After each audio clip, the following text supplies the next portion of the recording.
minute, écoute-moi et prends le temps, 1 minute. J'ai 1 minute environ pour vous faire comprendre comment convertir des durées selon différents contextes. Dans la vie quotidienne, on utilise des fractions d'heures et des unités de temps. Il faut donc savoir se repérer correctement. Question 1. On nous demande de convertir des nombres décimaux d'heures en fractions d'heures et en minutes. On peut connaître ces résultats par cœur, mais il est intéressant de comprendre d'où ils viennent. Par exemple, 0,5 heures, c'est la même chose que 50% d'une heure. 50%, c'est la moitié, c'est-à-dire une demi-heure.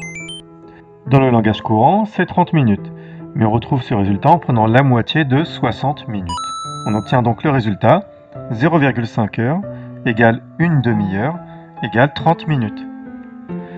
Pour 0,25 ou 25%, il suffit de remarquer que c'est la moitié de 0,50, et donc la moitié des équivalences données pour 0,5. La moitié d'une demi-heure, c'est un quart d'heure, et la moitié de 30 minutes, c'est 15 minutes. Pour 0,75 ou 75%, on remarque que c'est égal à 3 fois 0,25, et donc 3 fois un quart d'heure, c'est-à-dire 3 quarts d'heure. Pour les minutes, on fait 3 fois 15 minutes, qui est égal à 45 minutes. Question 2. On nous demande de comparer deux durées d'unités différentes. On va donc convertir une semaine en minutes. On sait qu'une semaine, c'est 7 jours. Or, un jour est égal à 24 heures.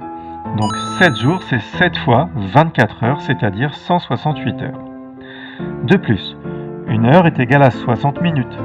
Donc 168 heures, c'est 168 fois 60 minutes, c'est-à-dire 10 080 minutes. Il ne nous reste plus qu'à comparer les durées en minutes et conclure. Voilà, n'hésite pas à revoir cette vidéo et à t'entraîner sur d'autres exemples. À bientôt.